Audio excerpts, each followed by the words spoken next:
Okay, I have started recording and I can announce that the December 8th, 2025 meeting of the Brookline Pedestrian Advisory Committee is now in session. We do have a quorum, 5 of our 7 members so far, all participating remotely. Um, we have a number of members of the public participating. Welcome all. Just so you know, we have a short period at the beginning of the meeting for public comment for items that are not on the agenda, but then we allow public comment when we get to particular agenda items. So if you want to say something about a particular, something that's on the agenda, please wait until that item comes up. So without further ado, if we've established that we do have a quorum, um, we'll open the floor for any public comment for items not on the agenda. If you wish to make a comment, please raise your hand and I'll call you in turn.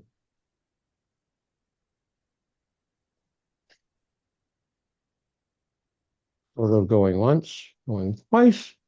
Okay, then if there's no public comment at this point, we will move on.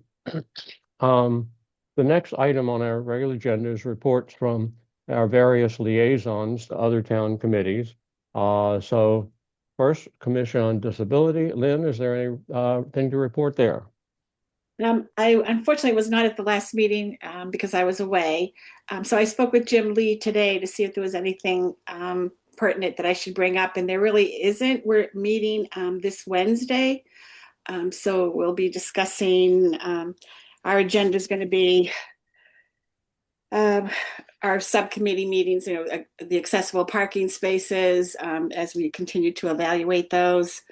Um, and then the Hayes School Safety Improvement Program is going to present to us too. Okay. So that's so there wasn't really anything that he said that I needed to from the last meeting to discuss. So hopefully I'll Okay. have more information next month. So. Has the commission had any response from DPW with regard to moving maybe some of the handicap parking spots that are blocked on the pedestrian side? Not yet. So that's one of the things we're going to talk more about it on Wednesday because I haven't been at a meeting now since October. Yeah, okay. So I mean you all have identified quite a number of those. Over 100. Yeah, oh, over 100 that are blocked? Oh no, we've evaluated I can't remember that. I think there's a large percent, maybe I don't know, maybe 30% or something that are not that have Okay. obstructions, trees, Yeah, I think light that poles. somehow in the placing those, people just overlook the fact that often a car with a handicap sticker, the point is that as a handicapped person in the passenger side needing to get out in an unobstructed way, and somehow that got overlooked. It's just really sad. But I'm glad that you all are doing that inventory and doing those on-site observations so that hopefully Yeah. we can get this corrected. Yeah, if anyone wants to see an example, if you're in Coolidge Corner, heading towards JFK Crossing, there's a handicap spot on Harvard Street that is by, oh, I'm trying to think what, um, it might be by Auto Pizza. Um, Okay. no, Auto, yeah, Auto. There's a space there, and you can see there's a tree, and there's the space is, if you had to get out of with a wheelchair, it's totally inaccessible. So that's an Yeah, so example right on pretty Harvard much Street. close to Green Street, that Green Street Yes, yeah, intersection. there's a spot there. Okay, So you can see an example of the things that we're looking at. okay.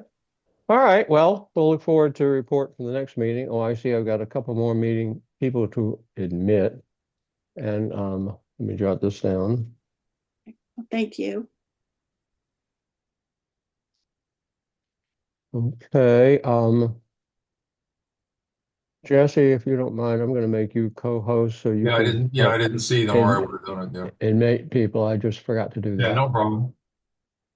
Okay, so now you're co-host. You can let people in. All right. Um, okay, we don't have our police liaison with us this evening, so we'll skip over that agenda item. Jonathan, I'm betting that there's nothing new to report on the bridle path because the next meeting was going to be in January. Am I correct? You bet correctly. Yep. Okay, so without further ado, we can move on to well, actually, the next item on the agenda is approving the minutes from the November 10th meeting. So are there any comments, corrections, questions regarding the minutes from the November 10th meeting as distributed? If not, do I have a motion? What was that, Jesse? Yeah, I was just going to say one thing is that it might, I mean, I read them. Um, they're very detailed, and for people that weren't at the meeting from the committee, you can get a really good sense of pretty much all the conversations. I'm just wondering if it might be good to feed that whole thing through either a summary tool or something and get a summary at the top, because members of the public, that's a lot of material for like minutes to go through, David. I'm just wondering if there's a way to highlight at the top, maybe 5 bullets or something. We discussed this and we said this, we discussed that. We have a resolution on this. And so if someone wants to just go to see what PEDAC did, at the last meeting, they'll have a high level. Doesn't necessarily have to be an AI summary, although you could try that. I'm sure it'll do a pretty good job, but then you'll have to edit it, or just keep in mind maybe some keynotes for people who don't need like all the detail of the conversations. Well, first of all, I think you're absolutely right that would be highly useful.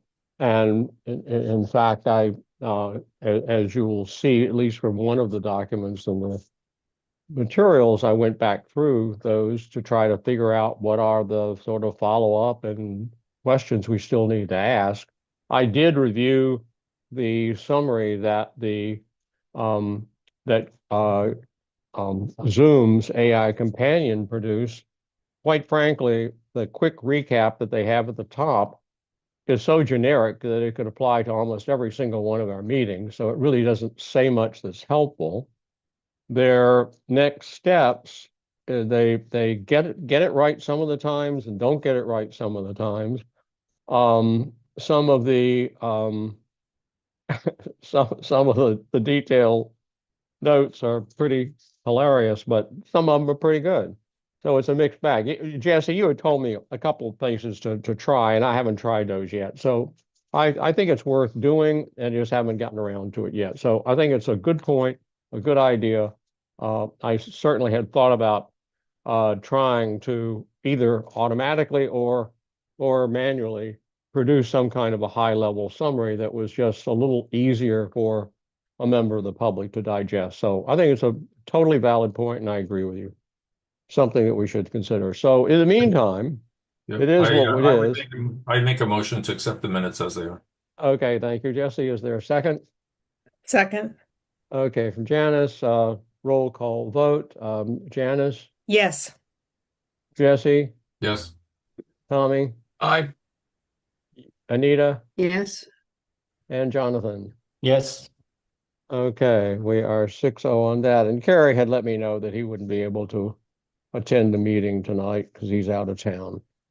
Okay, so with that, we move on to the next item on the agenda, and that is going to be this question of safety improvement suggestions for the Hayes School neighborhood. And let me give a little bit of, and Richard Murphy is here to talk to us about that. Let me do a little bit of introduction. You may recall that at our June meeting, we actually had a presentation from Brad Verter, a resident in this neighborhood, sort of trying to raise interest in better safety improvements in what he referred to as the kid zone along Elliott Street. And we were going to come back to that at our July meeting. Unfortunately, we had to cancel our July meeting because of lack of a quorum. And then Brad made a presentation at the meeting of the Transportation Board. So the Transportation Board had already taken it up before our next meeting. So it didn't make sense for us to come back to it at that time. Now, however, Richard has been working with Brad and others to put something new together. And Richard, I know you're on here somewhere, and I'll make you a co-host too, because I imagine you want to share screen. Okay, done that. And Richard, if you would sort of provide us the background, how you got involved in this and where things are and what you've been doing with it, I would greatly appreciate it. I assume you're here and you don't have your video or audio on, so if you would please make your presence known, I would appreciate it. Can you hear me, Richard? Hope it's not like some people who are attending two meetings simultaneously at the same time. Um, well, yeah, thank you, Abby. Uh, well, so I had asked Richard, given the fact that our committee had already heard something from Brad Verder about the safety issues in this area around, particularly along Elliott Street, in particular one portion of Elliott Street, why we should be doing it again. And what Richard had explained to me was that after the Transportation Board consideration of this topic, Brian Kane, the chair of the Transportation Board, had asked him, Richard, to please work with Brad and others as necessary and to try to, sort of get a more fully filled out proposal that could come back to the Transportation Board. So Richard and Brad, I assume others, I don't know, have been, in a sense, presenting this meeting with various groups. They met with the principal and vice presidents of the Hayes School. They've met with a variety of groups, Safe Routes to School. As Lynn pointed out, will be presenting to the Commission on Disability. I think a variety of others with the notion to try to, and presenting to us tonight. By the way, I should point out that we're not taking any kind of vote on this tonight. This is a presentation to us to help us learn what has been done and what kind of proposals are being put forward, and to just get whatever immediate reactions we have.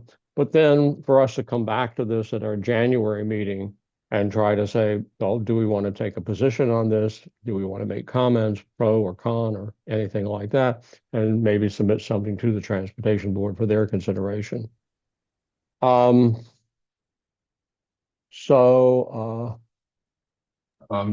I would point out that I think in the other accompanying material that from a CIP perspective, funding for a Hayes School landscaping and field work is somewhere in, I think, 2029. Right. And also in terms of timing. Right. And in terms of one of my questions for Richard is, I don't know to what extent that CIP item is for transportation related things or for other kinds of capital improvements, which might include, landscaping, things like that, playground, et cetera. So I really don't have a good sense of what that CIP item represents. I'm trying to call him. He didn't respond. Yeah, okay, thank you, Jesse. Please keep trying to reach him. I'd appreciate it. So right now we don't have, sorry, and I think that is why we have so many people present. So my apologies to everyone. So must be something holding up Richard right at the moment. What probably makes sense to do, well, no, I don't think it makes sense to start public comment until we've had the presentation. So what I'm going to do, with apologies to everyone, is do a little bit of jumping forward in the agenda to what is the next item on the agenda, which is sort of a recap and sort of follow-up to an excellent conversation that we had at our November 10th meeting with Kevin Johnson, Director of Highway and Sanitation, and with Sam Downs, who's Deputy Engineering Director, about a lot of pedestrian related things. We started off with the particular point was to understand the placement of crosswalks and what it takes to get a new crosswalk, and then what's that's all about. And then we wound up talking about all sorts of different things, sidewalk repair, a newer technology for removing tripping hazards, coming new version of Brook Online for making online reports, and all sorts of things. So just one of the questions I was going to ask when we got to that item is what people felt that we had learned. And it's just because we're taking this out of order, I'm going to go ahead and just give a brief summary of what I put together of things that we learned from that conversation with DPW. One is that there is, in fact, a new technology, a company they identified called Precision's Concrete, that has a new technology for basically cutting back tripping hazards, where basically caused by raised sections of sidewalks. And they can do it much faster than DPW's traditional mechanisms for about something like 20% of the cost. And therefore, over the past year, during this season, they've been able to remove about 400 inches of tripping hazards. So that was an astonishing thing for us to learn, and it was great news. Regarding our issue of where new crosswalks are located, one of the questions to DPW was, given that there's so many intersections that already have curb ramps of some form, is it their intention to install crosswalks at all of those intersections with curb ramps? And the quick answer is no. No, that would be, as we found out, that's both a huge budget and workload impact. And in fact, there are specifications at both town,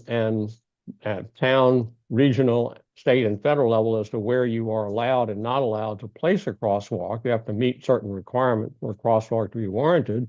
And when a recommendation is made to institute a new crosswalk, that triggers an engineering study to see if it meets those criteria. So that's another thing that we learned. So no, they do not intend to put crosswalks everywhere that there are curb ramps. It's just not as simple as we thought, that we're recommending a new crosswalk in general needs to fit into a fairly complicated set of analyses and procedures that are always underway at DPW as they plan for the next 5 years of road repaving contracts. And we learned also that some levels of repaving trigger reconsideration of crosswalks, and others, the most dramatic, the total reconstruction and mill and overlay projects will trigger reconsideration of crosswalks. But some of the other simple resurfacing, they're just a new layer on top, do not trigger that kind of reconsideration. And it was interesting to see the specifications for where things can be implemented and not.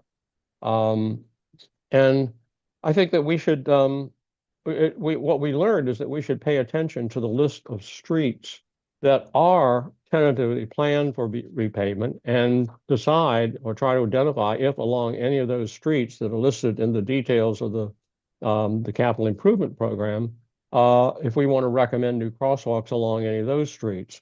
Because that then, if we can get those into the queue early on, then as they plan for that eventual street repaving, they can fold in plans for new crosswalks. Generally, what they want to do is, as they told us, is to do the sidewalk repair, sidewalk reconstruction, get the utility work out of the way before they come in for the actual repavement. So there's a sequence of steps that they want to take, and they've got to know early on, even if something is not planned for 3 years out, they want to know within 1 or 2 years what a recommendation, any recommended changes would be. So we learned that.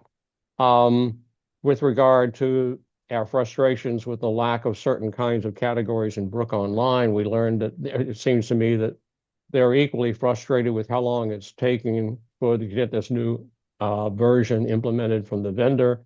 And it wasn't clear that they knew any better than we do what the holdup is in terms of getting that new version. But it sounds like when it does come in, it'll be a dramatic improvement in terms of the number of categories and the flexibility that it'll have.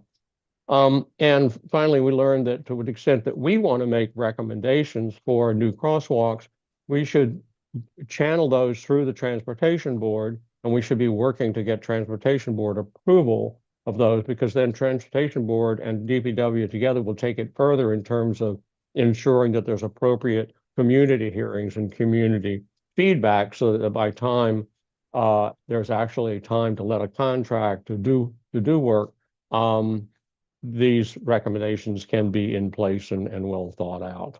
that was my quick summary. Again, trying to do a holding pattern until we can get hold of Richard. Jesse, any luck getting Yeah, he contacting answered. you? No, he did not answer his phone. He did not. It goes to directly to voicemail, and I have private chat in the Zoom, and he's not answering that either. So I think we're stuck. Okay. So my apologies to everyone. I'm not sure exactly what's going on there.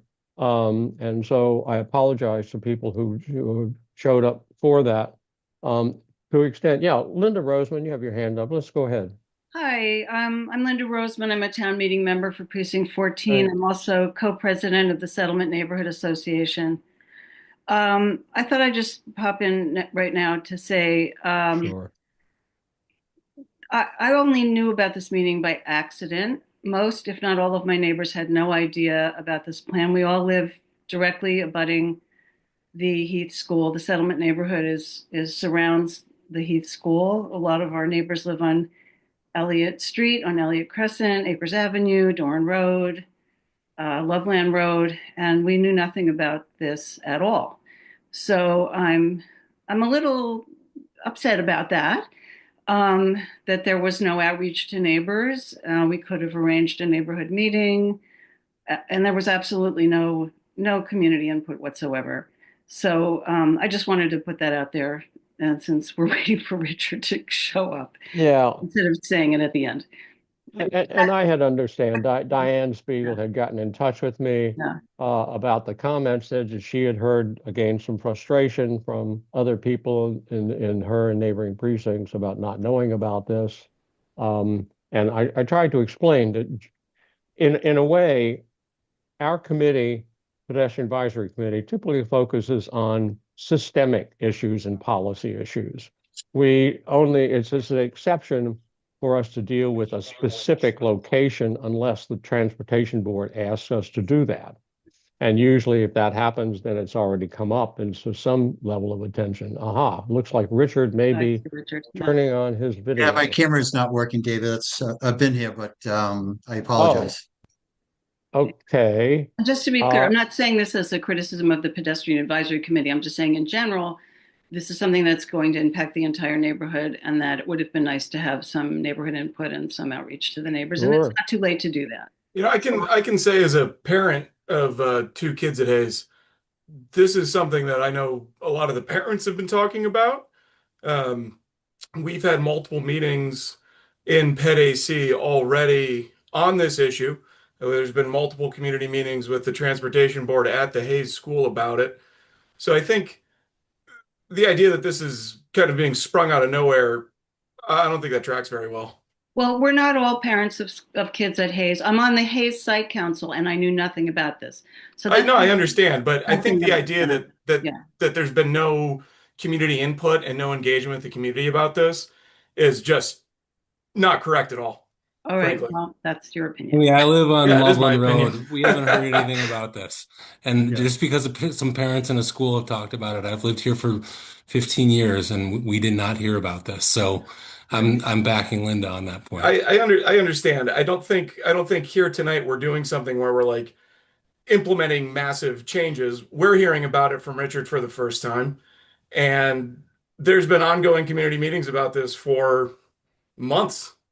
I mean, Yeah. it's just I don't I think think- this is something that's come out of nowhere. I That's think all. your definition of community may not be the same as some of the rest. Well, as I tried to explain, I don't know to what extent Diane forwarded to others my reply to her, explained that generally speaking, when something comes up where there is a proposal for a significant number of changes, there will be the Transportation Board typically does hold hearings. They do invite a lot of public comment, and they send out notices to, pretty much anyone in the neighborhood who, in the area around the affected region. So that usually falls under the Transportation Board. Our committee does not typically hold hearings in that sense. And we don't have any staff support for sending out notices. So that is not really part of what we do generally.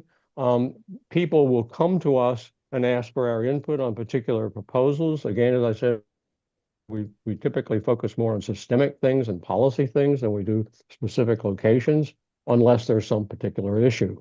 So, first of all, I certainly, on behalf of the town, apologize to any in the community who feel they've been left out of discussions so far. I would clearly encourage Richard and those others who have been, sort of talking to multiple groups, to see what can be to have more people notified about this ongoing. And maybe, hopefully tonight, even without the video, Richard will be able to give us some sense of when he anticipates this coming to the Transportation Board, because then there certainly would be a hearing, there certainly would be notices sent out. But encouraging communication prior to that is certainly in everybody's interest. So we certainly want to encourage that. Richard, can you say more about that, about when you would see this coming to the Yeah, Transportation Board? so I think I think we might have jumped the gun here a little bit. My intent was Brad Verda had presented to the Transportation Board, I think it was in August or September. And Brian Kane tapped me to oversee this project and to review it and then do all the necessary things before bringing it back to the Transportation Board. So my intent in getting with Pedestrian Advisory, and then this Wednesday I'm getting together with the Commission on Disability, is to be fact-finding. It is to inform you of things that I have assessed to this point, looking for feedback. And even before we even have a public process, really kind of nail down what in your case, what the Pedestrian Advisory sees as safety improvements, whether I have them right or I'm missing something or I have something wrong, is basically my intent, and have that conversation here tonight with you guys. So, Okay. Let me interrupt you because since this is sort of an unusual set of circumstances with your video not working, et cetera, I'm going to do things a little out of order. Jesse, you have your hand up. What do you want to say? Yeah, I guess just to put a little more edges on this, Brad's presentation is only covered material about a crosswalk when he met with us, and then when he met with the Transportation Board afterwards about the crosswalk that he was that he thought would be a welcome addition across from either the BREC building or the parking lot or playground that's on Elliott Street. And we talked about at that time with him, actually met with him personally as well at his home together, I think, with Linda, to talk about that particular project. And what I think some of the frustration may be is that the PowerPoint presentation that came from Richard, that also has only Brad's name on it, Brad Verder's name on the front page, and not anyone else that he spoke to, goes way beyond the discussion about a crosswalk or a raised crosswalk with some parking limitations around the area of Brad's home, which is across the street from the playground at the lower end of Warren Field. So I think part of the maybe issue with the communication is that there have been conversations in other meetings about safety improvements in the general Hayes School area, but this presentation came as a very large and it's a big enlargement in terms of its details, specificity, parking, directions, stop signs, one-ways, all kinds of things, speed humps that were never part of the original two discussions. It seems like it got amplified, and I think that might be why neighbors, upon finding, butters and neighbors in this whole area around Hayes School, Tommy lives at one end, I live at the other, around the school, and Linda sort of lives in the middle, sort of felt somewhat surprised about how the scope suddenly became so much larger than the original proposal that Brad made.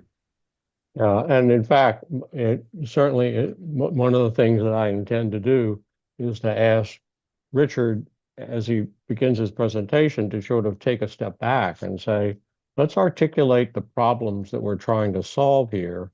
And then as you go through each specific item within the set of proposed or suggested improvements, what particular problem is that particular improvement intended to address. So I think we're lacking some of that scope.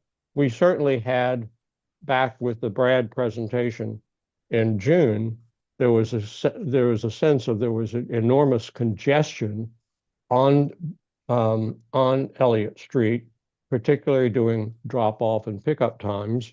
And that congestion was leading to frustrated drivers doing dangerous things, that their congestion was inhibiting sight lines that made any kind of crossing the street dangerous.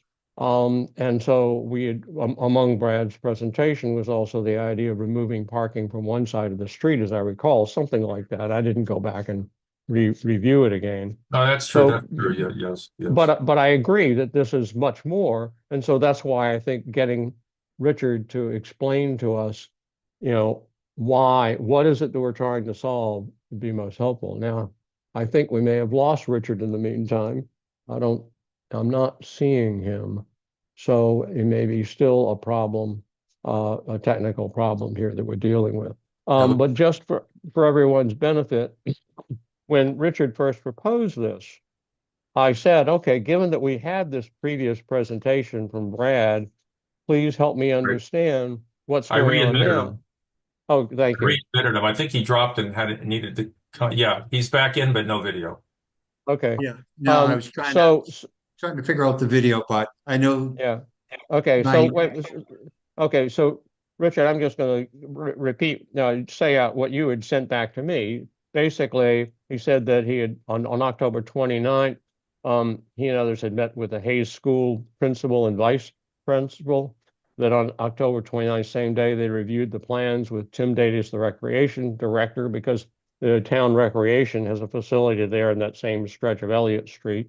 On November 25th, met with Safe Routes to School Committee. And then, tonight here, Pedestrian Advisory Committee, and then Commission on Disability coming up. And then at some point, the report as to what's been happening back to Brian Kane to let him know where things stand. So Richard, what I said while you were off was I would appreciate your just talking to us about what are the problems that we're trying to solve here in a general way. And I think there are multiple problems, if I understand it correctly. And then as you walk through, and I can find and bring up the presentation and share that so everybody has that video. But why don't you give us a talking about what is it we're trying to solve?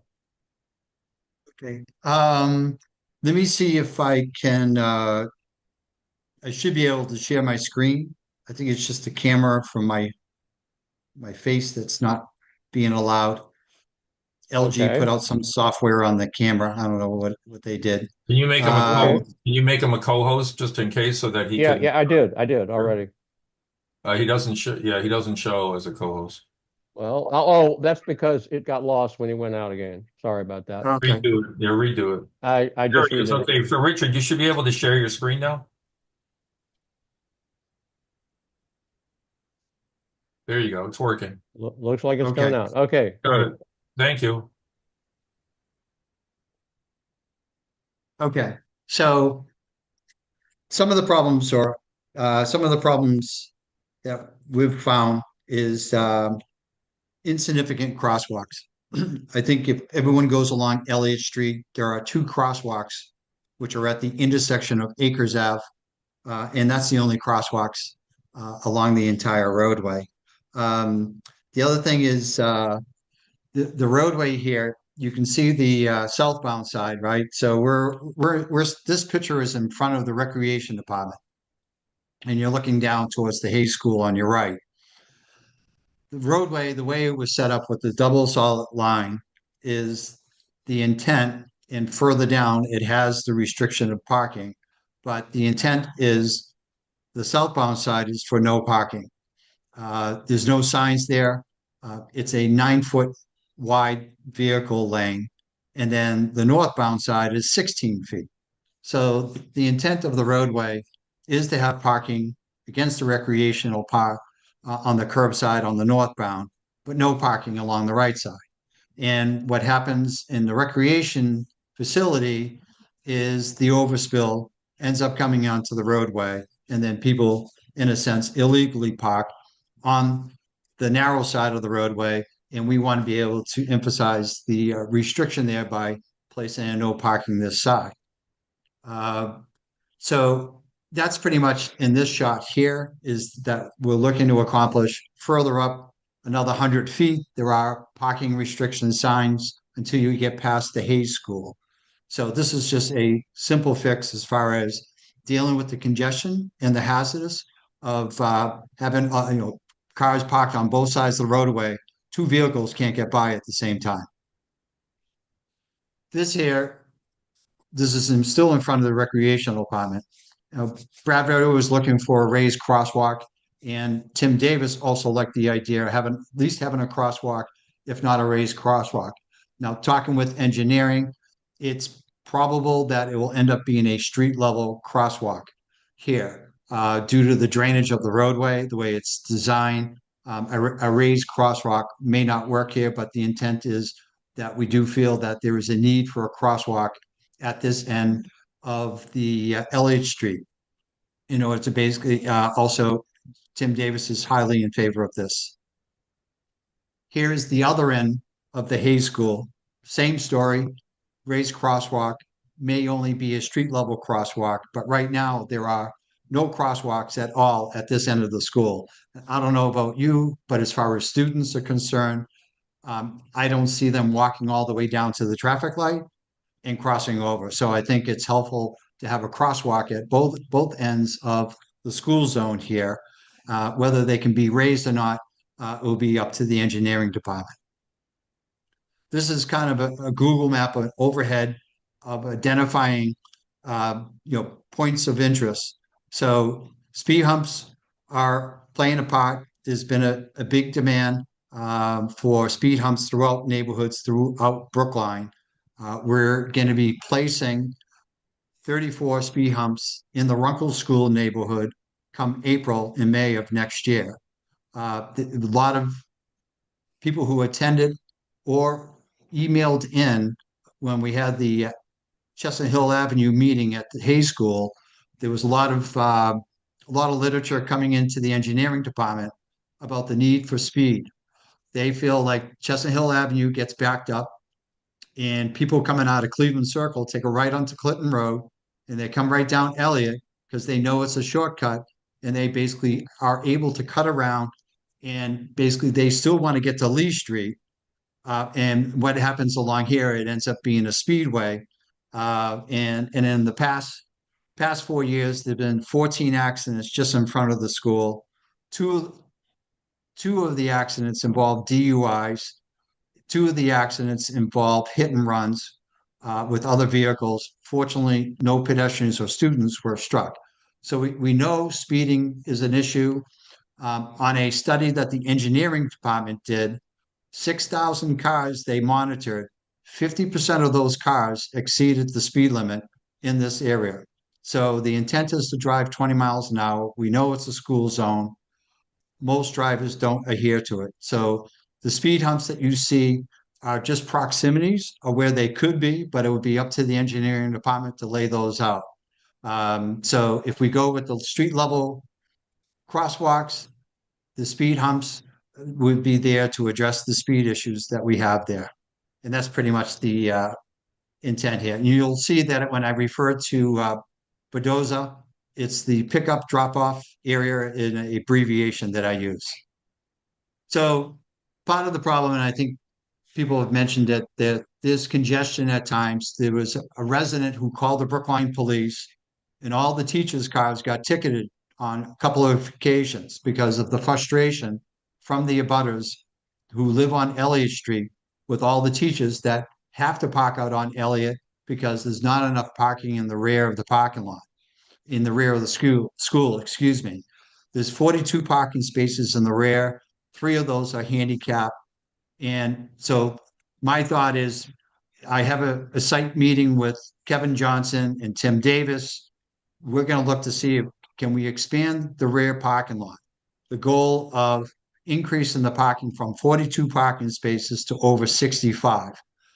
According to the principal, this would more than satisfy all the staff and the teachers that need to park and work at the school.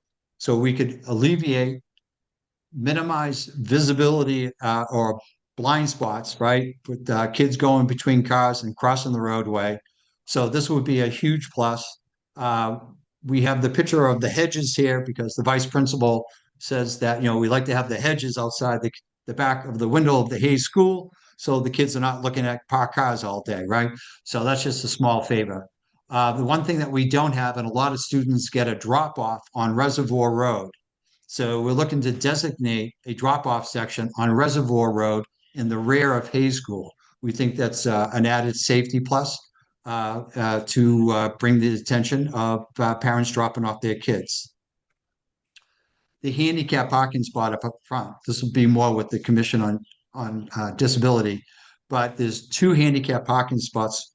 The special need vans that come in, there's 3 of them. They'll park in this location alongside each other.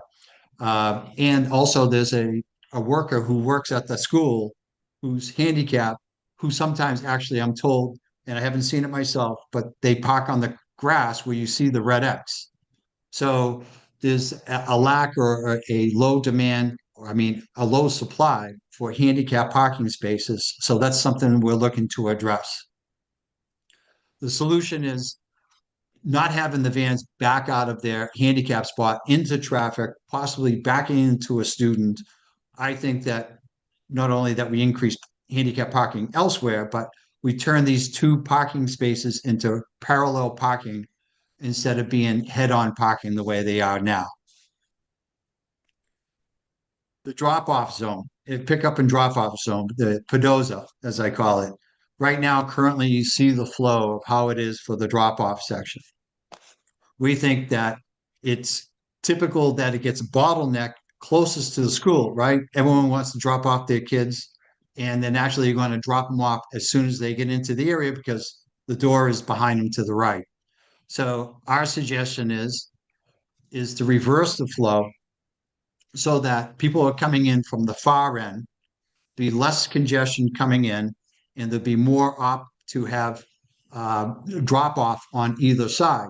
Now, again, if we increase the parking in the rear of the school, there is no need for parking hours in the drop-off zone. So now students or parents will be able to drop off their students on either side in the drop-off zone. And we think this provides a extra level of safety. Also, it would include 2 additional handicap drop-off parts, so satisfy the needs for the service vans that come in. I apologize, I can't remember the name of their companies. So that's what we're looking to achieve here. The no parking signs, the signs that are there now are all faded on Elliott Street, but the no parking signs that you see in this picture here are presently at the street now. This is just more of a rationale as far as coming in through the drop-off zone, and that we would have to accommodate, obviously, people exiting Crescent Elliott. This is a 34-foot wide opening in the roadway, so plenty for as far as cars entering, and then with a double solid line and a stop line there would satisfy as far as people exiting Crescent Elliott onto Elliott Street. Here is just strictly better identifying the bus drop-off only. Currently, a lot of people like to use their own cars going in here, so we just want to heighten the level of restriction as far as using this bus drop-off zone, which it's marked now, but I think we need to kind of emphasize that more to keep regular vehicles from using this. And then the last area is the front left parking area. Currently, we're talking with Kevin Johnson as far as are we able to increase where you see the red, which will create more head-on parking. And we think we could take the parking from 12 spaces to increase to 24. And the reason why we kind of focused in on this parking lot was Tim Davis, and this is why Tim Davis is kind of involved in this whole thing, is how do we alleviate the congestion that is the overspill from Elliott Playfield and Warrenfield, right? So right now, 24 hours a day, unless they're being used, the recreation have about 6 to 8 vehicles that they have parked at the Elliott School. I mean, not the Elliott School, excuse me, the Elliott Playground parking lot. If you drive in there now, you'll probably see at least 6 vans parked in the rear. Plus, you have staff people. So the goal here is to accommodate the vans for the recreation department and staff people who will be able to park here and simply walk across the street to the recreation department. The benefit is it will free up 6 to 8 to 10 spots of parking in the Warren Elliott playground, therefore alleviating congestion and parking on the roadway. So overall, we're talking about installing street signs on Elliott Street, no parking this side. Possibly a raised crosswalk or at least a street level crosswalk at both ends of the school zone. Install speed humps regarding speeding issues that we've discussed. Position the drop-off zone as far as having it more functional and also accommodating more handicap locations. That also goes for the rear parking lot. Not only that we would increase it from 42 parking spaces to 65, but we'd be able to increase the handicap spots. They currently have 3, would be able to go to 4 or 5 spots, depending on it's state law only requires 1 for every 25 parking spots. So we would have to increase by 1, but if there's a need for 2, depending on the school feedback. Reservoir Road drop off we talked about, and then the 2 handicap parking spaces out front that have to back into traffic, and then the increased parking and everything in the front left. And that's it. So the intent and everything is basically to see what I have, see if I've missed anything, see if there's something that needs to improve, and and then hear the arguments. So what have you? I'm not sure who's first, Dave, yet you manage that. Well, sure. Well, what I'm going to do is first see if there are immediate reactions from committee members, and then we'll go to members of the public. So does any committee member want to chime in right now?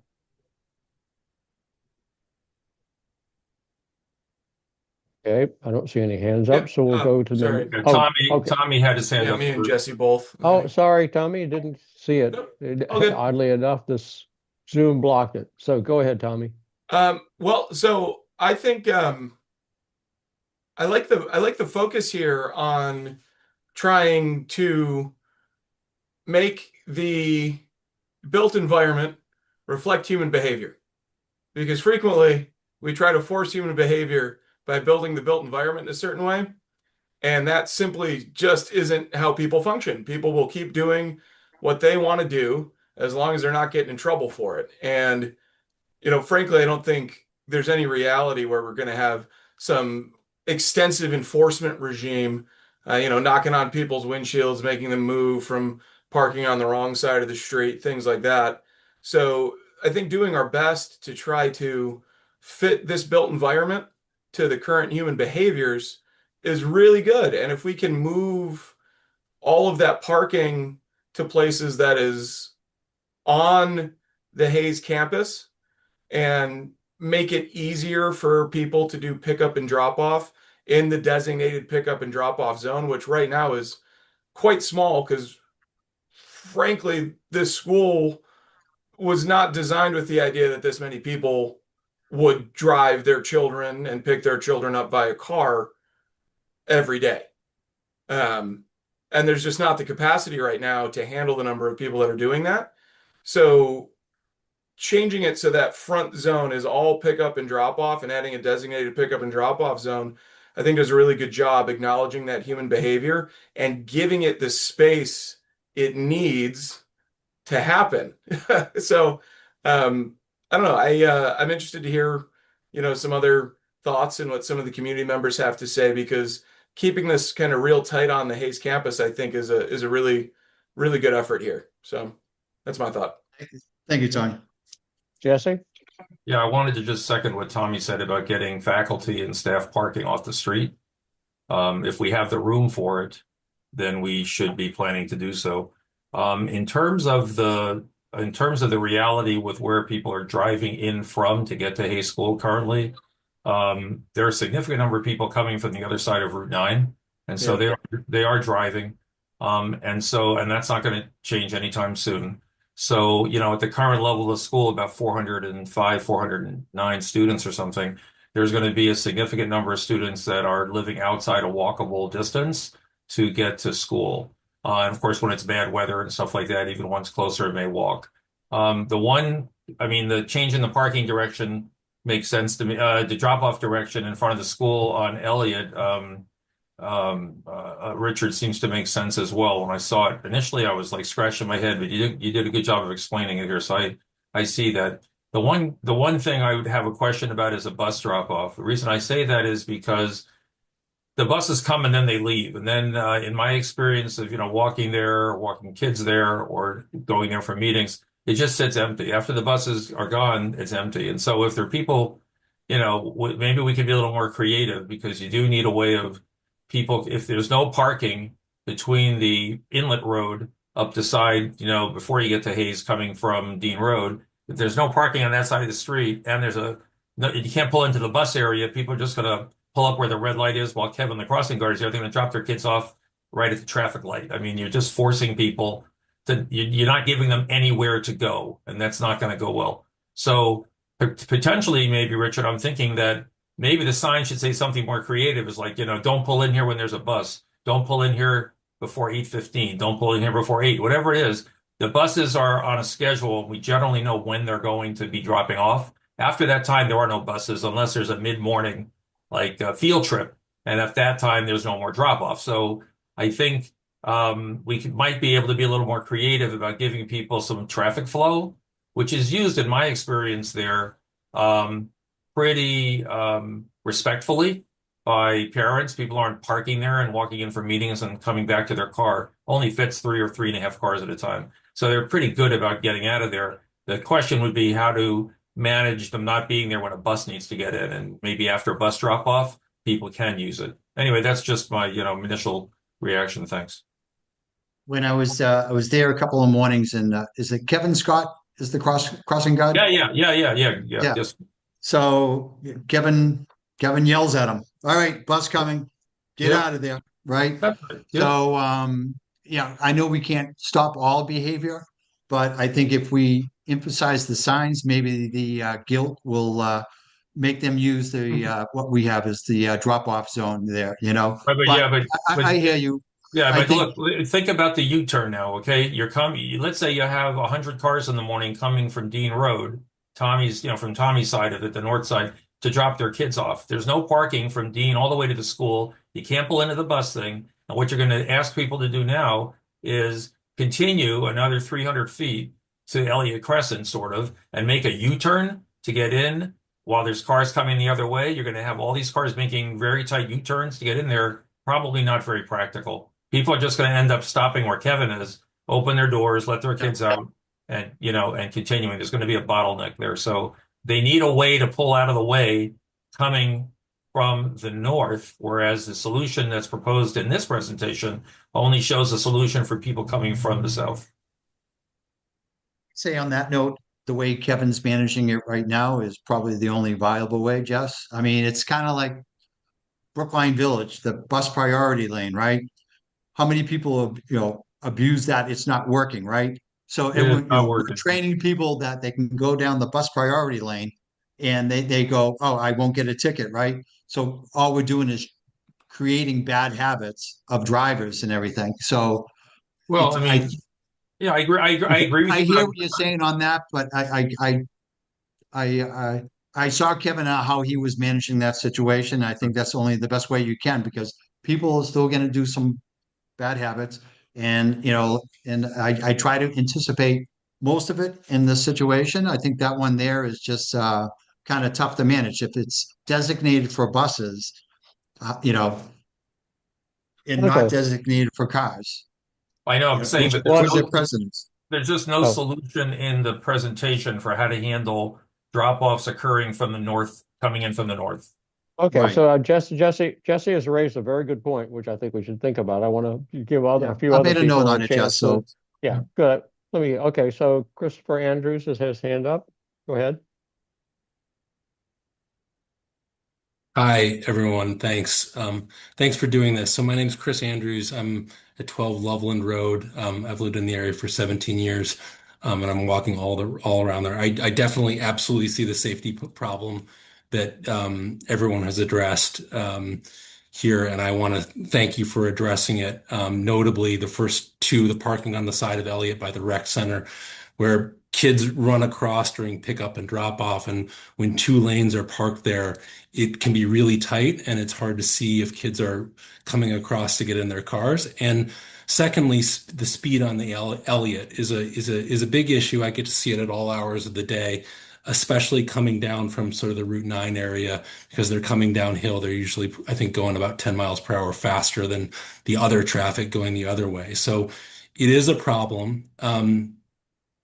I do I am slightly concerned as a resident who doesn't travel during the day that speed bumps all over Elliott and Acres are going to be really disruptive for the residents. I drive mostly on nights and weekends. A lot of times on the weekends, I'm all through have to on Loveland. You have to go through in and out of that area all the time, and it's going to be hundreds of times going over speed bumps for me and my neighbors. I don't know if that's going to be open for more discussion, but not everybody wants speed bumps, and I think that the problem could be solved with fewer of those. And then I'm passing on some feedback from a resident right who lives right across the school, Justin O'Shea. He noted that if we're going to look at this holistically, we should be looking at a crosswalk on at the end of Loveland where it hits Elliott, because as was noted in the call, students come down from Route 9 and they're walking to school, and cars are often coming down Loveland fast, and it's a downhill down Loveland, and there's kids crossing at the bottom on their way into school. And so a better crosswalk would be good there. And then he thought better stop signs on Elliott Crescent would be helpful. I don't know if that was addressed from your picture. Before the parking lot when you're coming down the hill to Elliott Crescent, stop signs from there would be really helpful. So those are just some ideas. I'm glad that we're getting some preliminary feedback on this. Like I said, I do think it's worth looking at, but I want to reiterate a point I just want to make it earlier. I made earlier, which was Linda needs to be involved in any planning because we as a community are leaning on her to provide us with information about meetings like this. For sure. All right, very good. Thank you very Just, much. David, just for 1 second, there is a full crosswalk painted at that corner. I'm not sure what Chris was responding to. I walk there almost every day. At the bottom of Sorry, Love. I'm passing along. Passing along from my friend, so Okay, no problem. Yeah, from I'll Justin check it O'Shea, out. so I can probably get a better. yeah, that'd He be great. said, I mean, I'm in the neighborhood too, Chris, right on. where Loveland hits Elliott, so I maybe he meant elevated there. Oh, yeah, So that I'm a could be there. little That could, little surprised by that. yeah, I'd love to hear. After you talk to him, let's talk. I'd love to work with you guys on Right. that. Thanks. Okay, thanks very much. Oh, Miriam Pappas, you're next. Hi, yes. I'm not going to put on my video because I'm a bit That's under the weather, but thank you so much for discussing this very important topic. I have three students who are part of Brookline Public Schools, including one still at the Hayes. And, thank you to Richard for his presentation, kind of summarizing Brad's comments. I live directly across from the Brookline Rec Center on Elliott Street. And I will say one thing that was not brought up was the vast number of automobiles associated with pickleball. So that particular location at Elliott Park is a very popular pickleball. There's signs everywhere. It's very, very popular. And people who play pickleball have a right to be there just the same. But I will say that it has also, in addition to the teachers and the cars and drops, that is another huge, piece of real estate taking up, all the extra cars associated with pickleball. So I just want to just bring that up. I will say, I'd say the last, maybe sometime over the summer, I did see when there was cars parked on both sides of Elliott Street, there was a fire truck that could not get down our street without stopping and having one of the firefighters get out and direct the traffic for the driver of the fire truck. Luckily, it was not in the state of an emergency. I don't know if they were coming back from, a call or what, but I mean, that is like a huge problem if you're talking about a fire truck not being able to get down Elliott Street. I mean, right there, like, I know that Brad is my neighbor. He's been talking about this for years, bringing up this issue. I'm not saying to this group, but like, this is such a huge problem. Um, it's unbelievable. Even just crossing the street as an adult walking my dogs, I have to basically throw myself in the middle of the street to see whether or not a car is coming because, being 5'1", I cannot see. I mean, I'm a lot taller than, a child at kindergarten or first grade or whatever at the Hayes School, but I cannot see if a car is coming unless I'm in the middle of the street.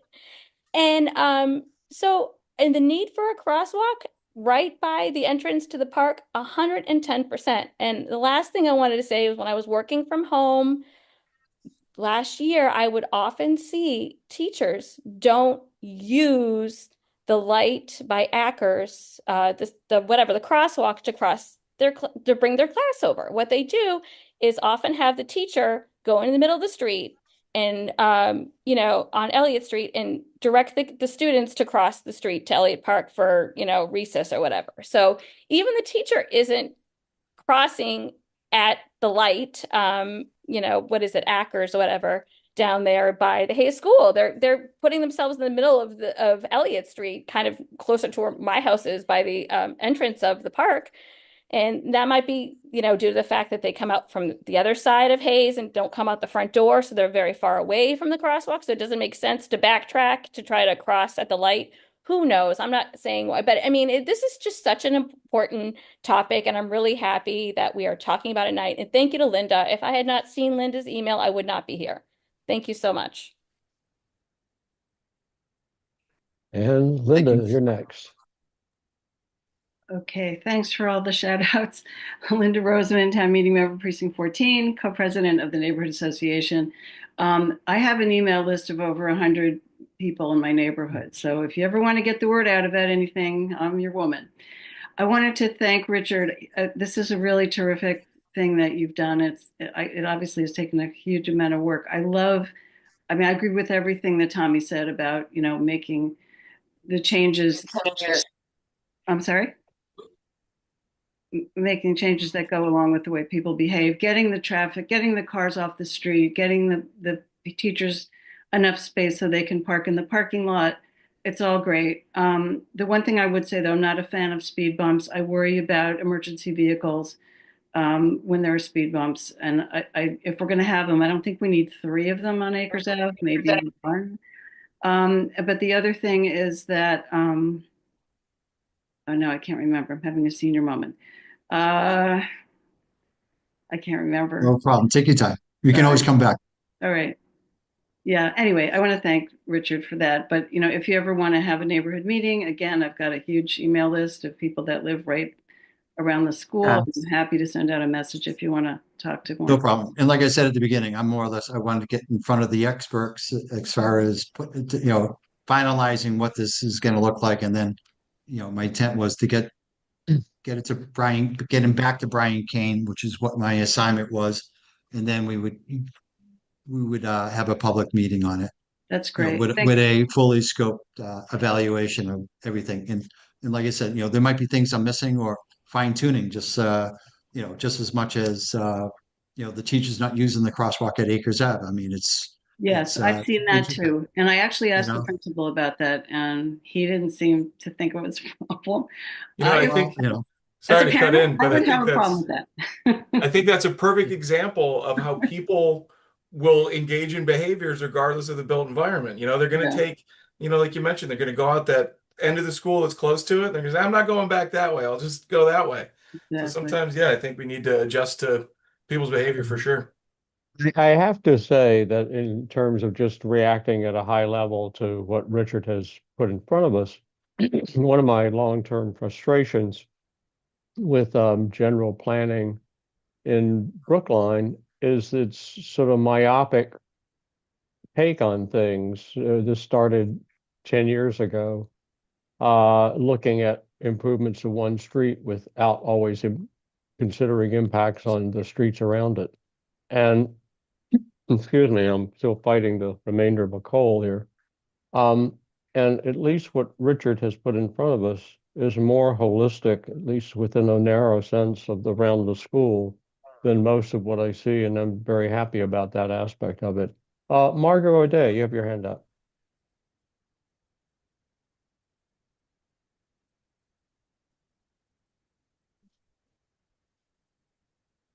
Can you unmute yourself and if you like, share your video or talk to us? Okay, Margo, I'm you're still not, on mute.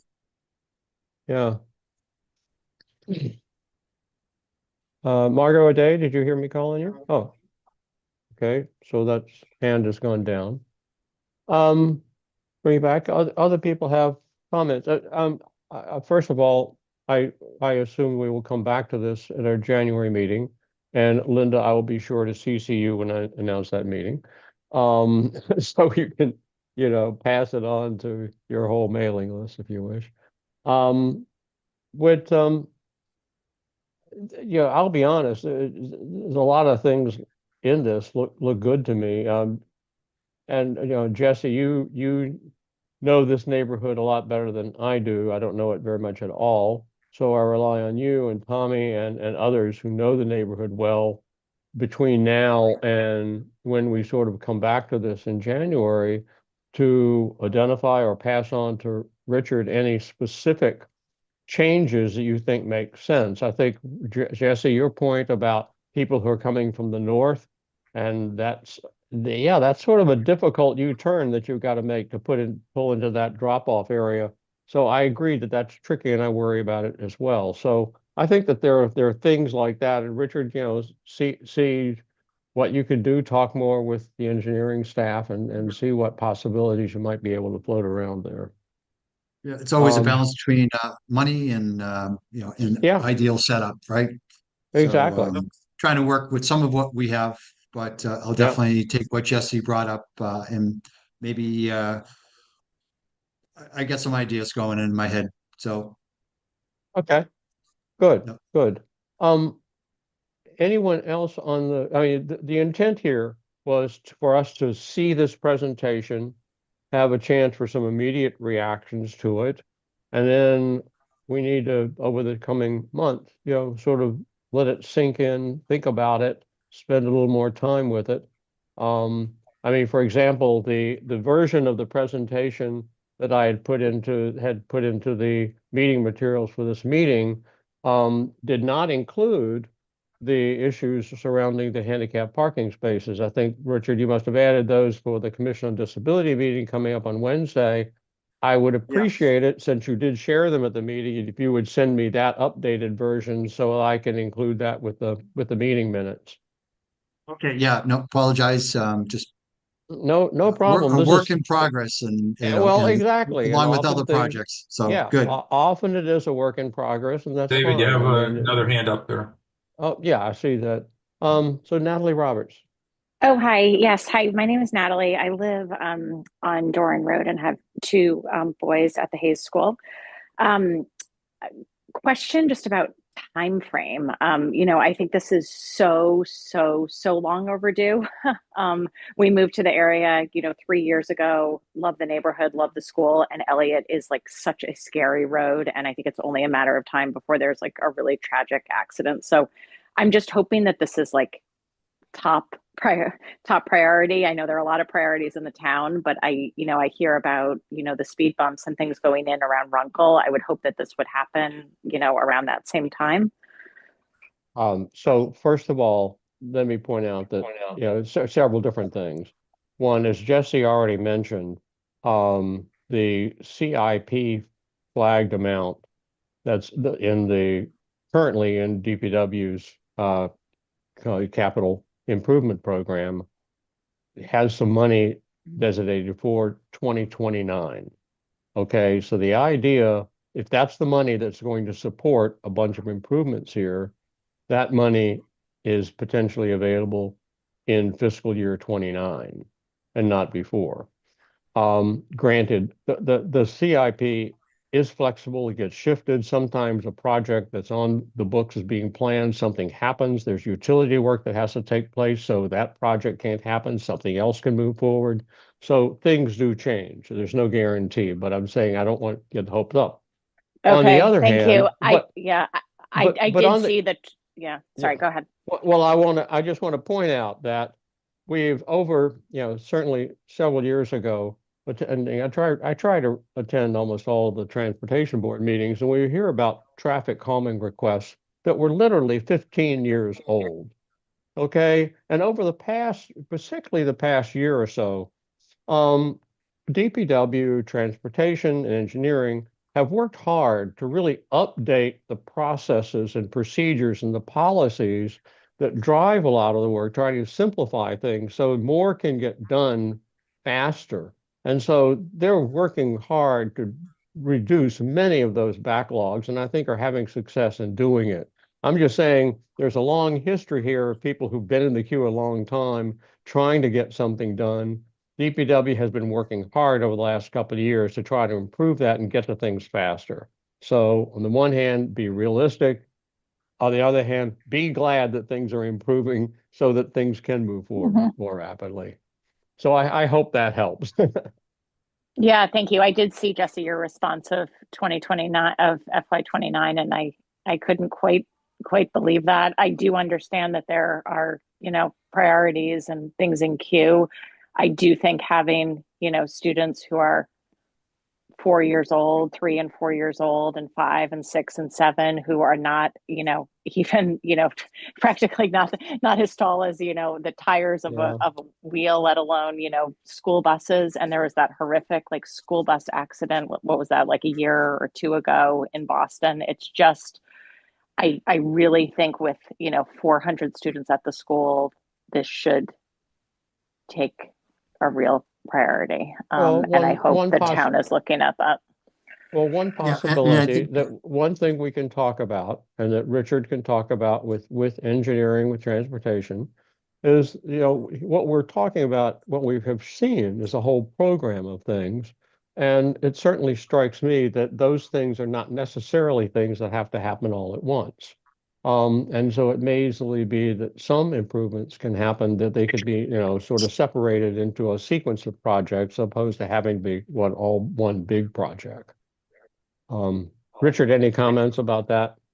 yeah, I think the engineering department and we talked briefly on it, and we're gonna probably do it in fragments with the idea of trying to do things sooner than later.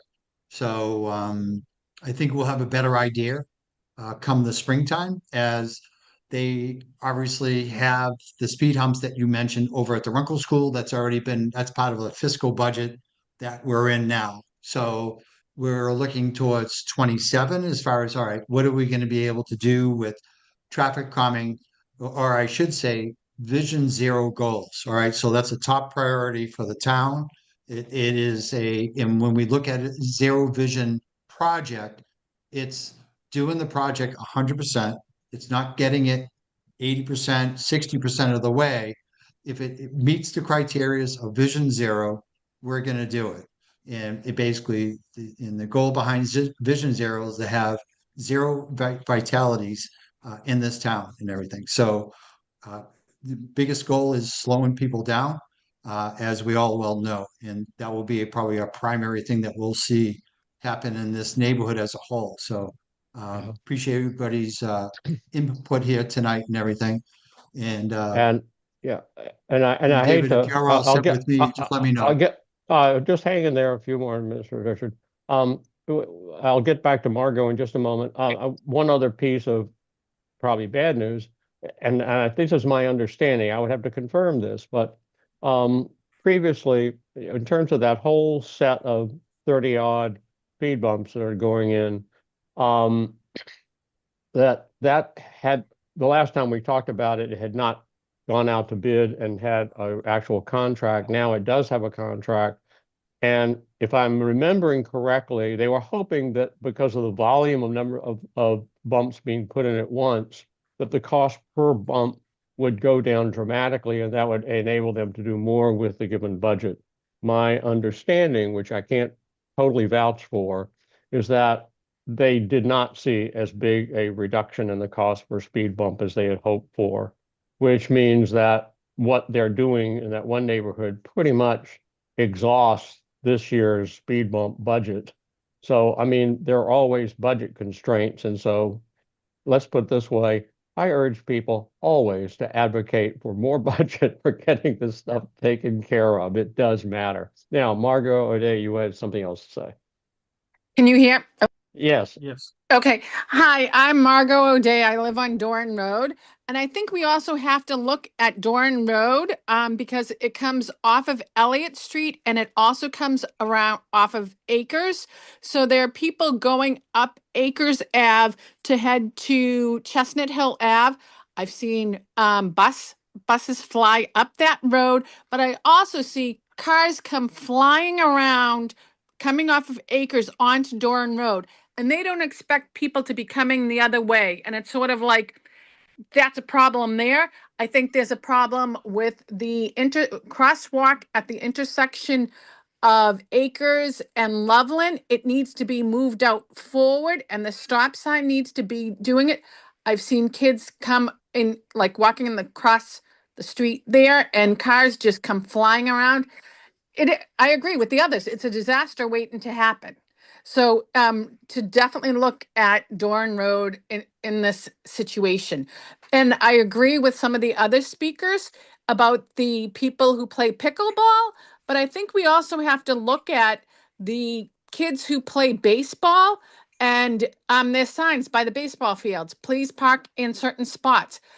There's more accidents there, and the double parking on both sides, as people said, the issue with the fire trucks.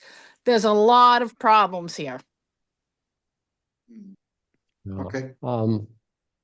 Yeah, We'll I'm take a look at that. hardly going to disagree with you. Yeah, and Richard, I you just say this something? is this Well, is yeah, this is the only Natalie thing again, that's, and Excuse me a second. I mean, it helps if you raise your hand if you want to say something. I'm rejecting Richard for that because he's the main presenter, so I'm letting him kind of respond to people. So, Richard, you were going to say something? No, I'm just saying the only difference quickly is, Acres is a one-way, so the tendency of having parking on both sides. I know demand for parking around the ball field is heavy, so I'll take a look at that end of Acres. I was kind of focusing down on Elliott, obviously, but as far as also Loveland too, as the gentleman earlier brought up, who Okay. lives at Acres is one-sided only, Richard. on Acres. It's only one side, left side. The north side is the only side that there's any parking allowed. No one parks on the other side. There's never cars parked on both sides.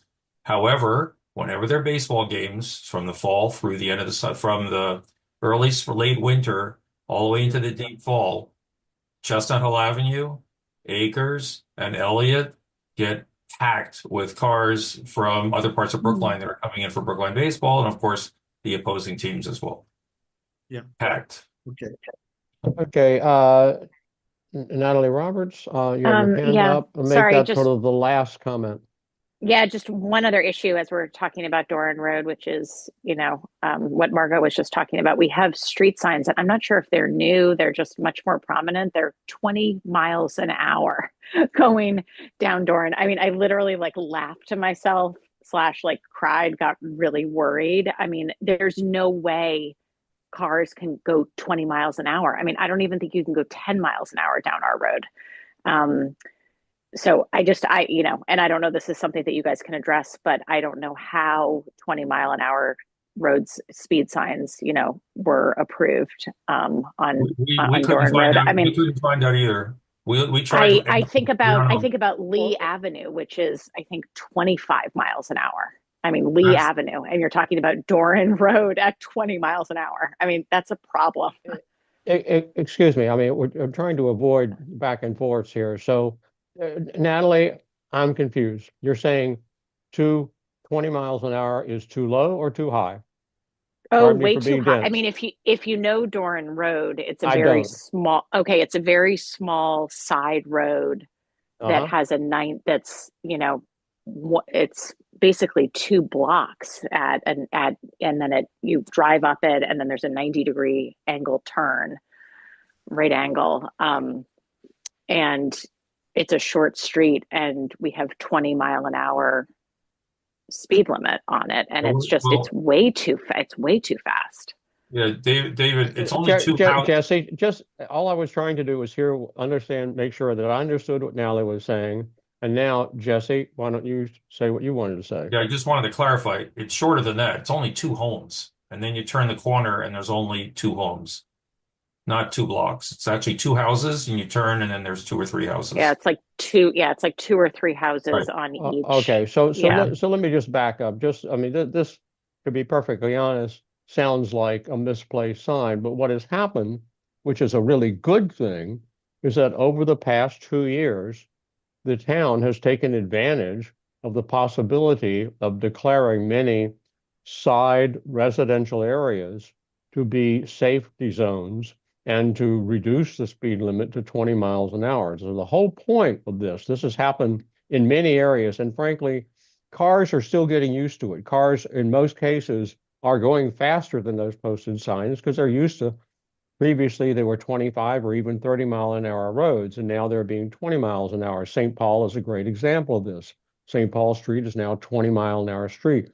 Cars don't like to go only 20 miles an hour. So the whole intent here is to reduce the speed limit and to try to get cars to be slower. And that's a long process, getting cars to actually do that. So it sounds like doing this on Doran Street is a mistake, and we can certainly talk to DPW about that.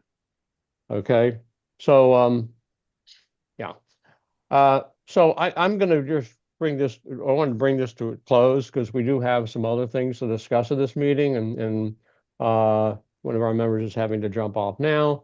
So I see the comment, Tommy. So understood. Thanks, So everybody. I'm going to bring this to a close. So I really appreciate the turnout, and I really appreciate all the feedback and the comments and the suggestions. So you're welcome to stay for the rest of the meeting or leave. We going into the conversation that we started a little while ago about the conversation that we had with DPW back in November about crosswalks, sidewalks, repairs, placements, and all of that. So thank you all. David, I'm gonna get going. I got another meeting to go to. I appreciate Yeah, you oh having me yeah, on here Richard, tonight. And I want absolutely. to thank all Thank you the very committee much. members. Yeah, No send problem. me that updated thing, and then when I get the prepare the minutes from this meeting, I'll certainly include you. I'll actually, in case you're interested, I can forward you the Zoom recording as soon as it's available, which will be almost immediately. Okay, that would be great. Thank Okay, you. thanks a lot, All right. Richard. I appreciate the Good night, work you've everyone. done Good night, on Jess. this. Yeah. Bye-bye. Okay. So we're now going back to the question of sort of follow-up to the meeting discussion that we had. Margot O'Day, I'm assuming your hand is still up, but I'm assuming that's left over from the previous comment, and that's not asking for a new comment. So I'm not calling on you unless you somehow tell me that you need to be called on. We had a great meeting in November with DPW. I read off to you all what I thought was some key things that we learned. What did I miss? What did we learn? What was new? What was surprising? What was important from that conversation that we should, really make note of and maybe act on?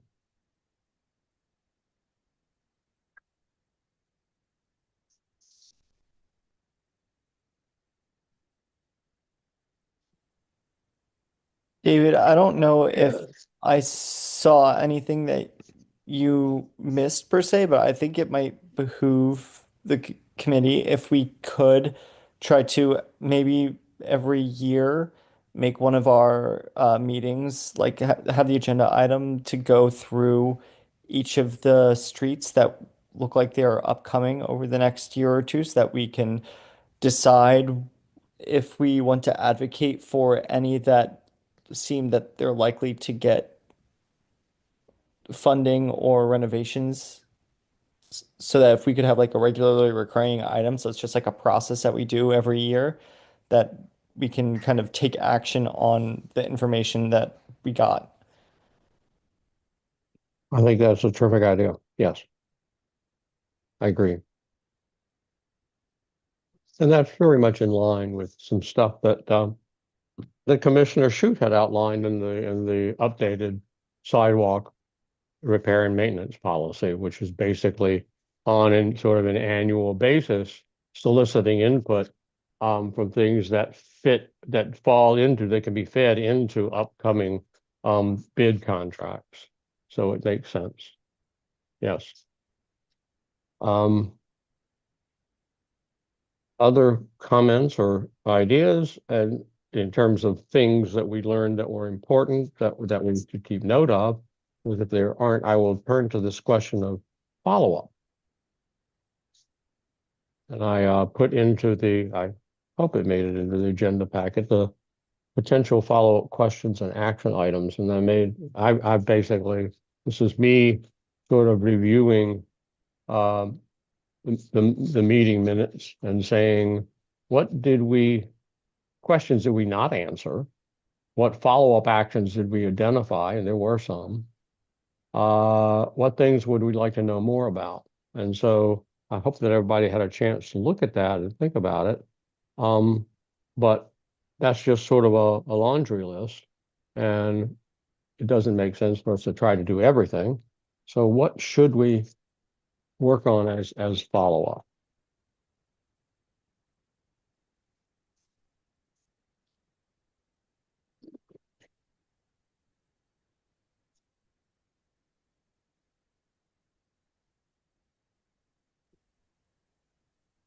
Well, seeing sort of dead silence, one specific thing we said we would do is propose some specific locations where we thought there was a particular need. I mean, Sam Downs called out Cypress Avenue in particular. Now, I confess I have not walked along Cypress recently to see where do I think it might be useful to include a new crosswalk.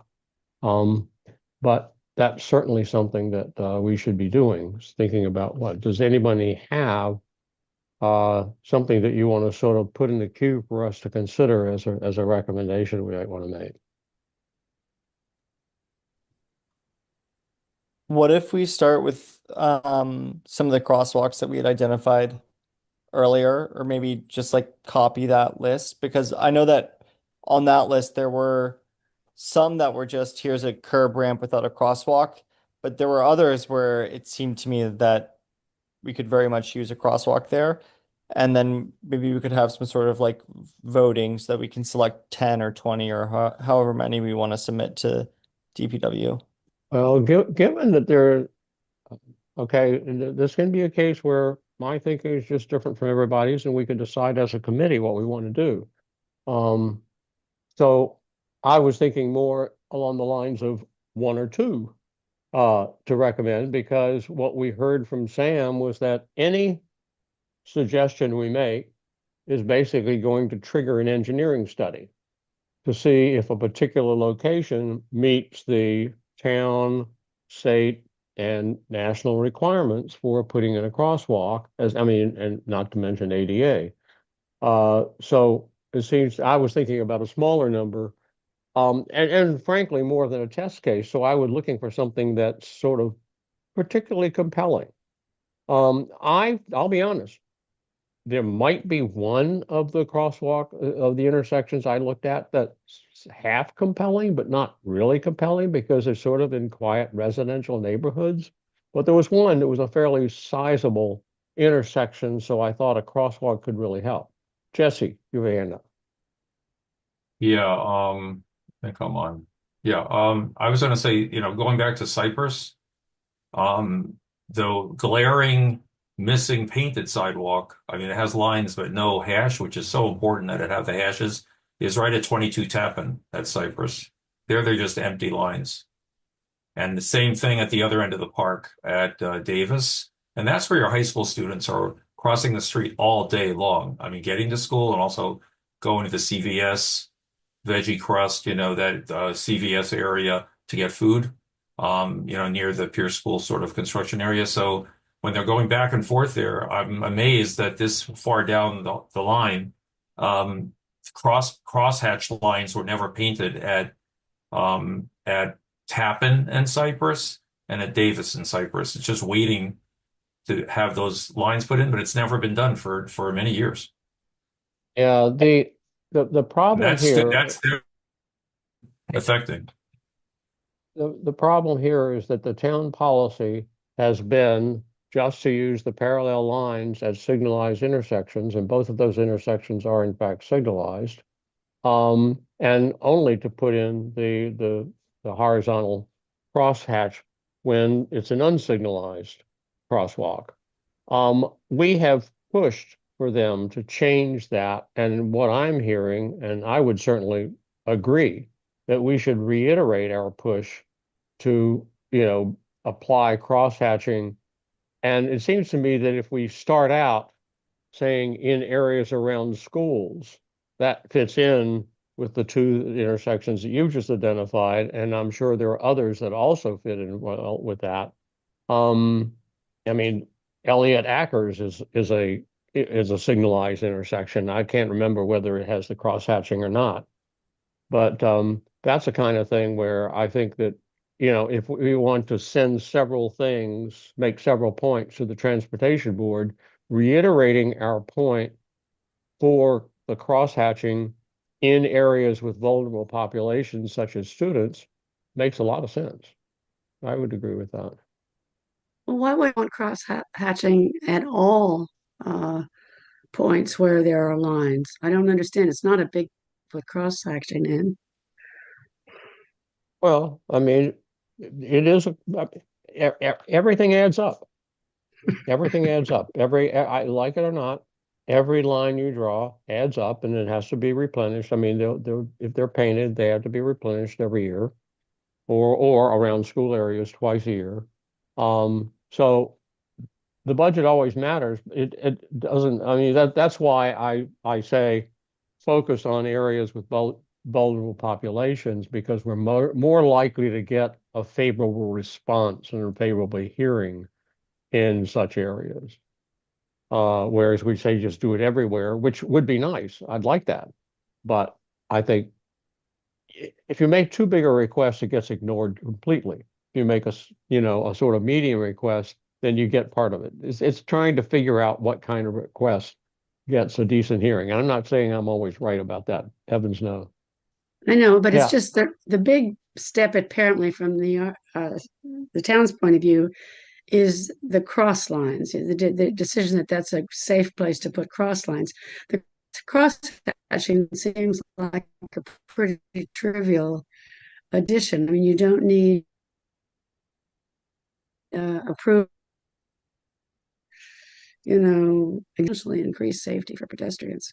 Because it Unfortunately, calls attention to it.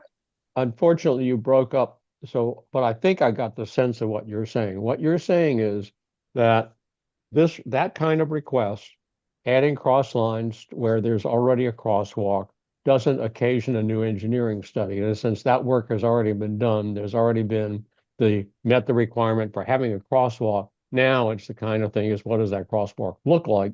So that's merely a yes, we agree, or no, we don't agree, or don't have the budget, or whatever. So yes, it's a simpler request, and I think we can make that request. I mean, it's just Yeah. a paintbrush on a can of paint. That's all that's necessary, right? But That it's sounds substantial. Let me ask you a question. When you have to redo a room in your house, do you just pick up anybody off the street and say, here's a paintbrush and a can of paint. Now go at it in my room, in my house? You probably don't. You probably look at credentials and you probably check the past work and you get recommendations and then you pick somebody who knows what they're doing and you go through the choice of paint colors. I'm sorry, it's not as simple as there's a brush and there's paint, go do it. David, Like it I'm or not not. intending to go out myself to do this painting. Don't worry. But I'm saying you're presenting it as if it's a no-brainer. I Yeah. think it's close to a no-brainer, and I think we should make the recommendation. That's all I'm saying.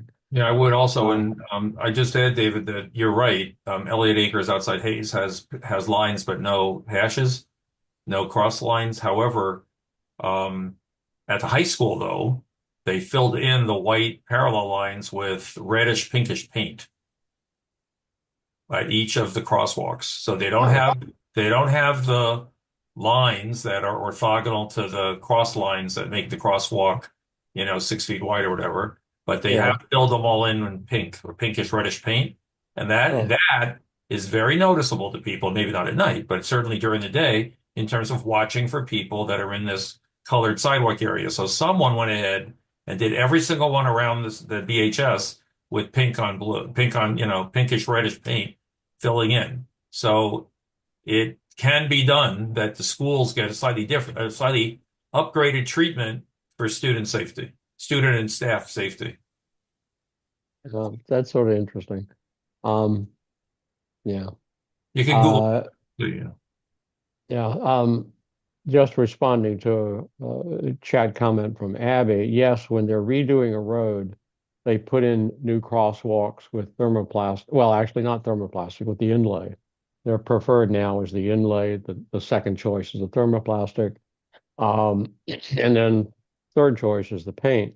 If they were um, adding cross lines to an existing crosswalk, I think they would, I highly doubt. I mean, the inlay, first of all, has to be pressed into the fresh asphalt while it's fresh. So they're not going to be redoing the asphalt. They could potentially use thermoplastic. I don't know exactly the conditions in which that has to be applied. So there are details I don't know in terms of responding to that. There's the Yeah, color. There's the color, David, for you. yeah, yeah. Okay, so you can see Yeah, it. that's interesting. I mean, that's worth a follow-up question Very so you got it on all to, four. to deep. Yeah, yeah. No, that's cool. And Yeah. you're right. Certainly during the day. I mean, it's not going to show up much at night, but during the day, that's very noticeable. That's good. Yeah, I think it's for student safety. So Yeah, yeah. No, it makes sense. Okay. What about others? I mean, so if we we have, I think we have two suggestions. One, um, let's take a look at the the streets that are coming up for repaving. Um, I think I actually have three. I think we have three suggestions. One, take a look at the streets that are coming up for repaving, say in the next 2 years. Um, um, because if we want to make suggestions for adding crosswalks, that needs to be done essentially now. Second, let's look back at the list of what we already identified. I'm not sure whether there's something on that list. I think maybe one, maybe two, that's about it, that are really compelling. Again, as I said, most of mine were quiet neighborhoods, very low pedestrian, very low vehicle traffic. I don't think the safety benefit would necessarily warrant the work. Um, and then third, this idea of filling in the crosshatching on crosswalks that are in school areas. And frankly, we could mention that pink fill-in that's around the high school as an alternative. Maybe that's less cost. You don't have to be as exact. All you have to do is stay within the outside lines and have a color. Maybe that's quicker to apply. I don't know. But we can find out. So we have three things that we could potentially say. I think what we need to do, and what I'll do, is circulate to everyone. I checked with, it was one of those funny things where Sam had put a link into the chat, but when I went back to bring it up later, it turned out that it didn't appear in the chat as a link. It only appeared as a document title. So I had to write to him, and I also did some Googling of my own, and what I found was what he was referring to, which actually was a presentation that was made to the select board back in March of this year. So in other words, that's already, 9 months old. And for all I know, it may be a little bit updated since then. So I think that it's worth making sure that I have the most updated list from Sam and then distribute it to everyone and ask everybody to take a look at it and to look at the specific streets that are mentioned. And there are a number that are mentioned that come with some form of attention in the next 2 years. It's like 8 or 10 different streets or more than that. I can't remember the exact number. So please take a look at that. Anything more on specific recommendations we want to make? I wanted to just briefly talk about the crosswalk policy. That was in the meeting materials for today, and I'm hoping that people had a chance to look at it and go through it, because I found a few surprises in it, or a few things that I learned. Anybody else have comments on the crosswalk and design guideline policy?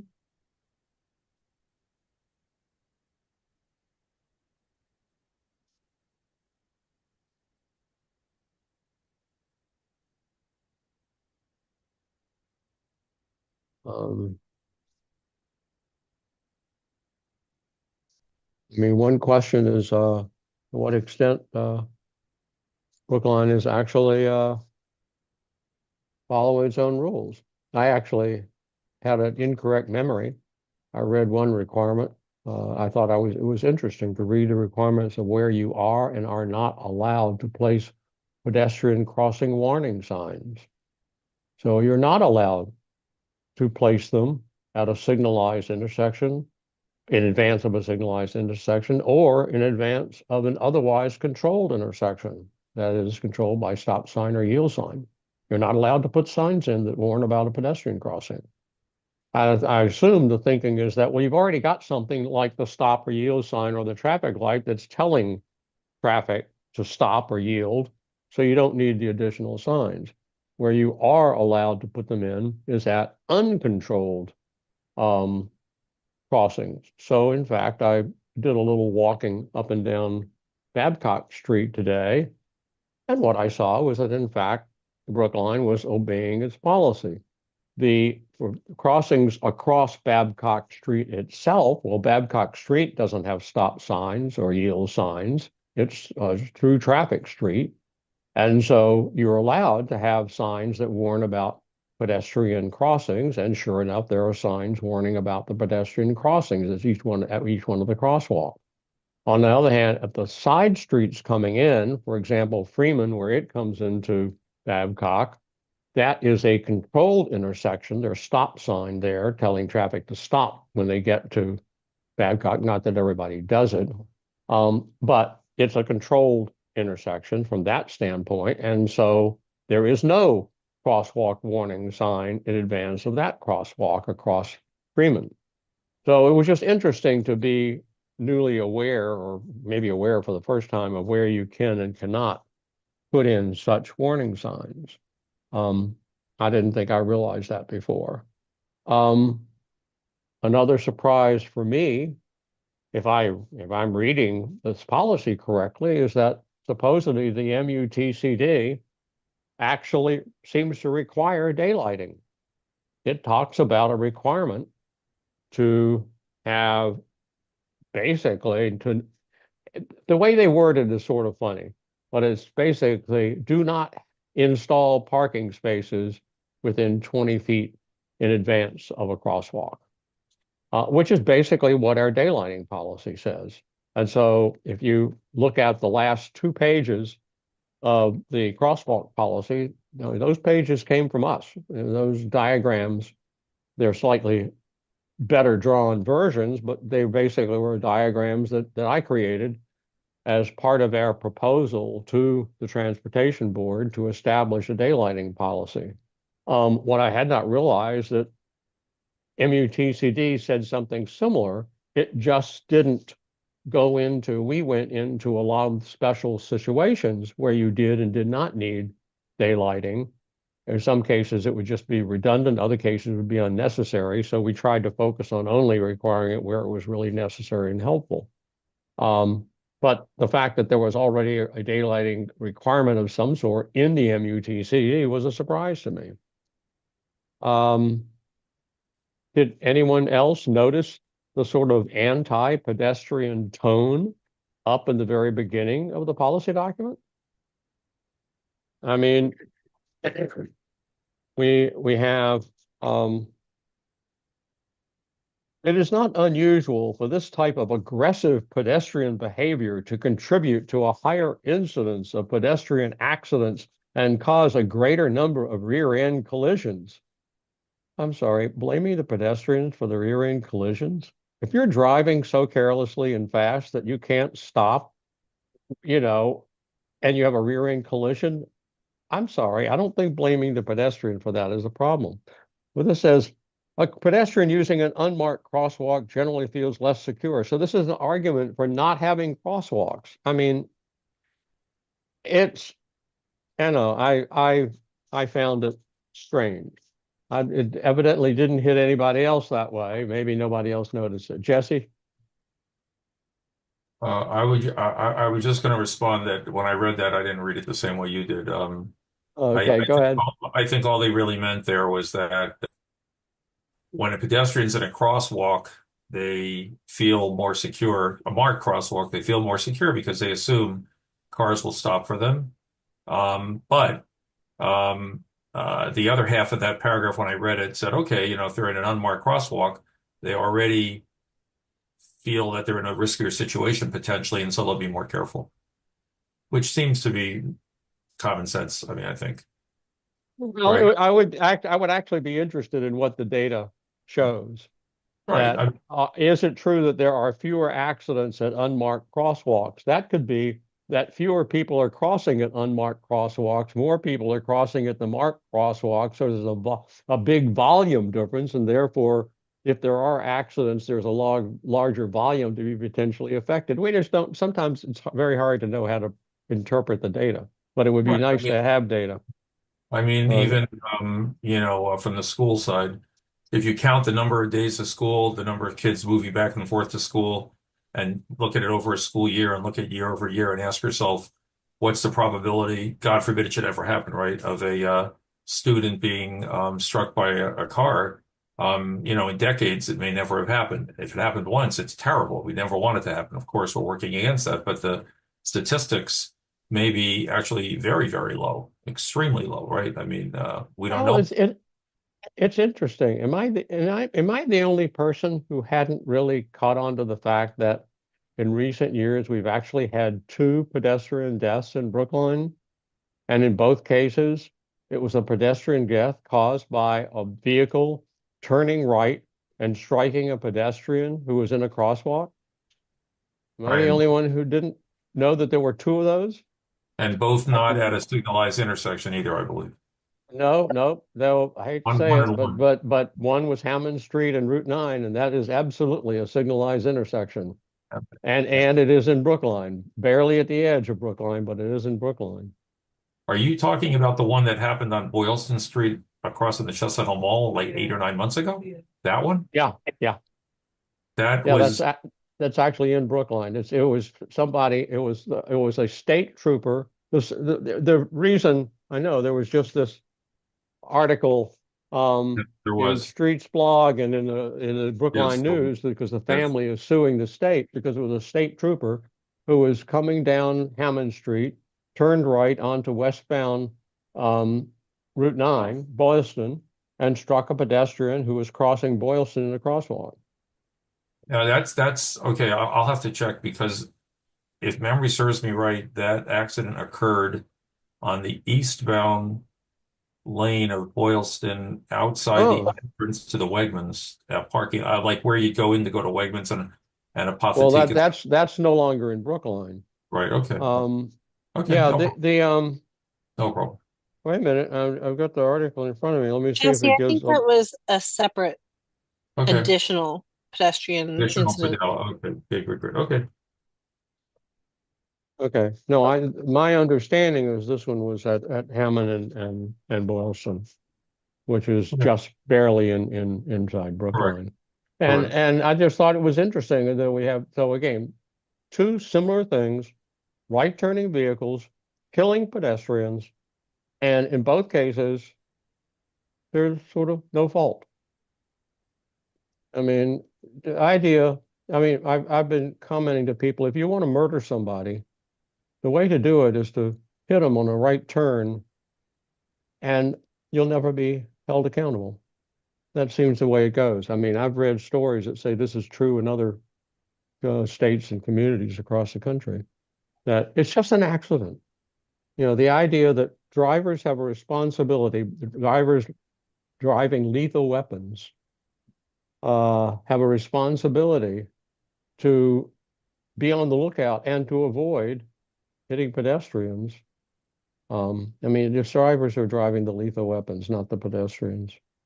Anyway, it's I don't know what to do about it, but it just I find it very sad. Sorry, that was a tangent from this whole concept of what we do next and the policy. I mean, it is, I mean, I get this all the time I get a lot of it in the senior center, complaints about bike riders, complaints about pedestrians. Happens a lot. Yeah, who is going to say something? Oh. Anyway, we're going to keep this in front of us. I found it very useful to read the crosswalk policy and design guidelines. They talked about the general preference for using inlay materials for new crosswalks. So that's actually in the policy itself. So there's a lot of good stuff there. So I was happy I read through it. I really hadn't paid enough attention to it before. That pretty much, we really do need to come back to this. So in January, we have to come back to this idea of making specific location recommendations. So my notion is that I can certainly draft something to the transportation board that talks about one of the things we talked about today, which is basically cross-hatching or otherwise helping make more visible crosswalks in the areas of school and other areas with vulnerable populations. I mean, I would consider a senior center and teen center along the same lines. But I would particularly emphasize schools because I think the town is very sensitive to trying to keep things safe around schools. Does this kind of thing ever come up to the school committee, Jesse? Oh, you're muted. No, that has not come up. I mean, everybody's a believer in safe routes to school, and Yeah. but the topic, as we're discussing it in this subcommittee, has not come up in the last year and a half or so. Okay. Yeah. But I mean, that's the kind of thing that when we Yep. support that, if we recommend something along those lines, it would be nice to know, Yep. what SRTS thinks about it. So we would want to reach out to Yeah, I mean, I think SRTS you'd find a lot of support from us for that, of course. Yeah. Okay. Sounds very good. Thank you. I have to ask Jonathan Anderson, who posts our meeting agendas and stuff. I noticed that the details in the committee housekeeping did not make it into the published agenda. But basically our next meeting will be I think it's oh darn, because it's not in the published agenda. I don't have It's it in front of the me. agenda under 5A, David. It's January 12th. Yeah, thank you. Yeah, there it is. Oh, it actually got published? Yeah, it's in there. 5A. That's sort of interesting. I printed it off from the email and it didn't print off.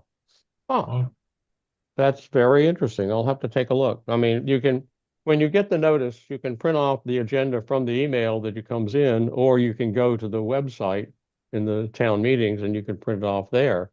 And there may be a difference between what happens in the two locations. So I need to take a look at that. So thank you. Okay, so the next meeting, Monday, January 12th.